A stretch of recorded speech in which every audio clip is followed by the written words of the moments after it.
guys! Welcome back to my YouTube channel. So for today's video ay magbabayad tayo ng inyong Meralco Bill through online. So matutulungan kayo nitong mag-save ng inyong time sa mahabang pila, and at the same time makakaiwas pa tayo sa risk ng coronavirus sa labas. So ngayon, meron akong dalawang steps na ituturo sa inyo. First is payment through Meralco Online. Second is through Gcash. So, super convenient nito lalo sa mga kagaya kong busy. Wala akong time pumila sa mga bayad center. So ngayon, halika na guys. What you need to do, first download the Meralco app. So punta lang kayo sa Google Play or App Store nyo. Type nyo lang dito is yung Meralco. Now, ayan. So, download nyo yan. Meralco Mobile. So, once na-download nyo na yung Meralco app, so, click nyo yung register.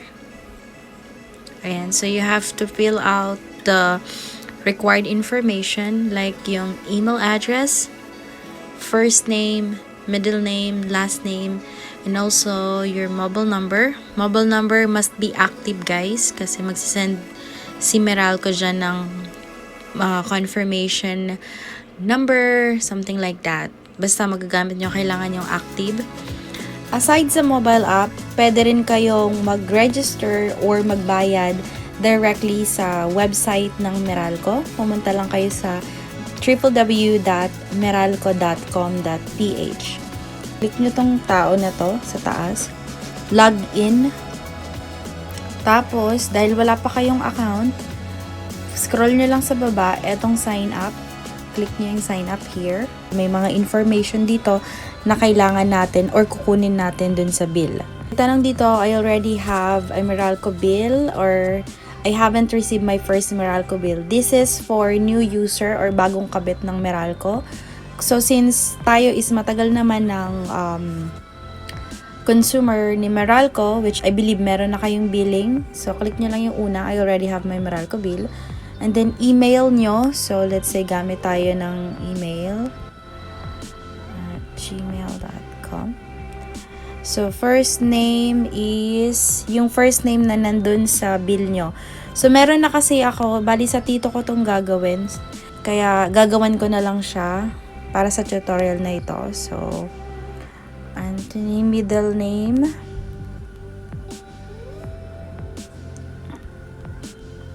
Okay. So, mobile number is 63. So, which is our country code. Start na kayo sa 9. Okay. So, make sure yung active yan dahil magsisend sila dyan ng notification or magsisend sila dyan ng code. Service ID number. Papakita ko. So, ang service ID number, nandito yan. Ito. So, type nyo lang. So, dahil kailangan natin yung latest bill or yung previous bill nakalagay dito, enter the details found on any of your bills from the past 6 months. So, ayan. So, hindi lang pala last month yung pwede nyong gamitin, which is within 6 months. Past 6 months. So, ngayon, may sample ako dito. Yung total kilowatt hour ko netong bill na hawak ko is 33 kilowatt hour. So, bill date. Kailan yung bill date neto? December 28. Okay. Tapos, I have read and agreed to the Meralco Online terms and condition and consent to the process of my personal data in accordance with the policy. So, ayan. Pwede nyo basahin. Click nyo lang to.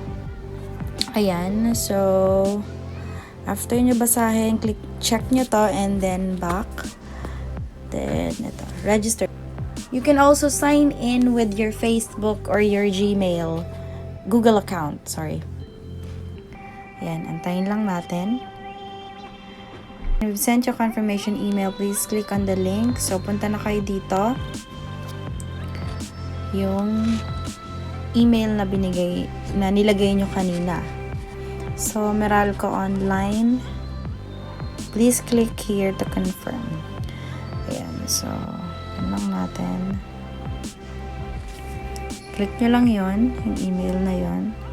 Ayan. So, magsiset na tayo ng password. So, sa password daw is, ang requirements, uppercase letter, may kasamang lowercase, number, and at least 8 characters. So, create tayo.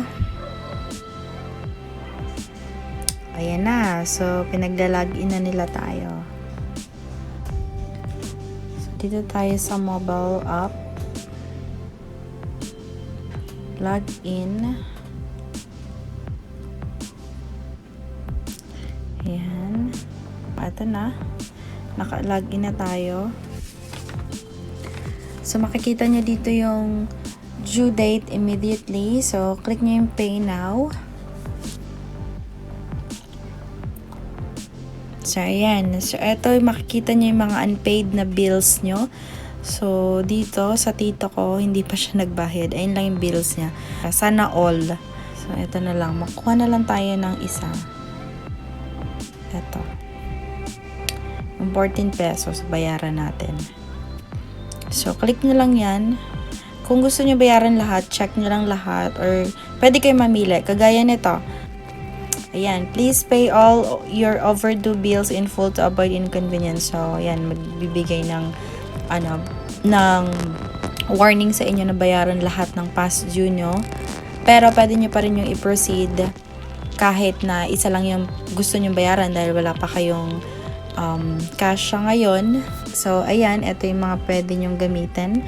Pambayad, credit card, debit card, prepaid card, which is yung Gcash nyo. And prepaid card like Smart Money or PayMaya. Okay, ngayon, gagamitin ko is yung bank account ko. So, debit card. And, card number. Yung nakasulat na din. 5.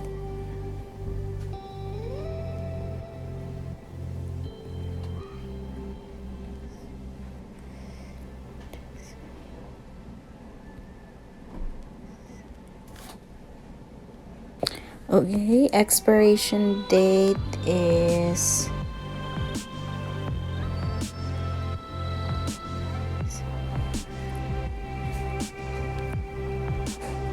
security code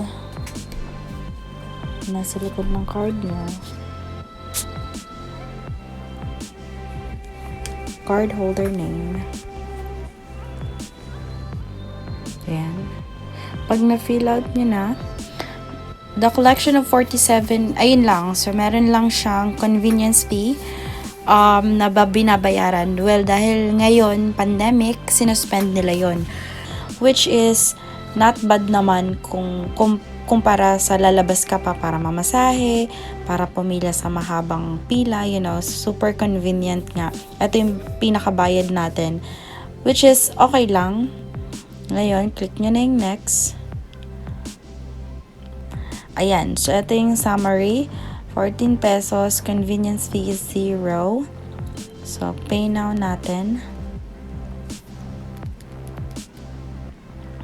Ayan. So, again, ginawa ko or binayaran ko to using the mobile app. Pwede nyo rin siyang gawin. Same step lang siya doon sa website. So, ayan, mag-aas ng one-time PIN. And then, pag enter nyo, click nyo lang yung submit, then, yun na. Okay na. Mag-email din yan sa inyo sila ng copy nung pinagbayaran nyo. So, yun na yung pinaka-resibo nyo. Pag nabayaran, magsa-successful yan, may papakita dito na parang resibo sa screen. And then, you can take a screenshot para meron kayong, in case na merong mangyari or hindi nag-post yung payment nyo, meron dong reference number na pwede nyo i-provide. You can call their customer service ni Meralco para i-contest yung binayaran nyo na hindi nag-post. Pero based on my experience, never naman nagkaroon ng problema sa payment ko online. So lahat naman ng transaction is kinabukasan nagpo-post. So, ito pa yung isang way para magbayad ng Meralco Bill Online nyo, which is through Gcash. So, kung may Gcash kayo, click nyo lang tong Pay Bills, and then Electric Utilities. Tapos, search nyo lang is Meralco. Etong bill na tong, sample bill ko, due date niya is January 9. So, we can still pay it on or before the due date dapat. So, customer number, dito nyo naman siya makikita sa baba. Ito. So, 05. It's 10 digit. And amount, kung magkano yung total amount na babayaran natin. Pwedeng etong total amount dulang, which is ngayong bill nyo na nag-due ng January 9, is 152.34, or pwede nyo rin namang bayaran na lahat yung total amount due. So, ako babayaran ko na lahat to, 756.97. So, lagay lang kayong email, sisend ni Gcash yung pinaka-resibo mo sa pagbayad. So, ayan, click next. Ayan, mamili lang kayo dyan. Siyempre, di tayo sa Gcash nyo. Yung naman ng Gcash nyo. Just click next. Ayan. So, usually, ating na-encounter sa Gcash. Previously, napansin ko, pag nagbabayad ako ng PLDT ko, ng internet ko, ganito yung lagi. So, transaction to Meralco amounting to is currently being validated. Will provide feedback within 24 hours. Ayan. So, nag-text na rin naman agad na confirm na. So, ayan. Back na natin. Okay lang yun. Back nyo lang yun. Makikita nyo, pag binak nyo, nabawasan na tayo. So, puntahan natin yung text ni Gcash kanina. Yan. So, sabi dito, your transaction to Meralco amounting to 756.97 with fee of 0 has been processed and your payment will be posted within 24 hours. So, which is good dahil wala tayong transaction fee. So, ayun lang. Hope you enjoyed this video, and if you have questions or nagkaroon kayo ng problema during the process, let me know. Comment na rin ninyo kung meron kayong mga apps or tutorials na gusto nyong itopic namin. So, that's all for today. See you on the next tutorial. Bye-bye!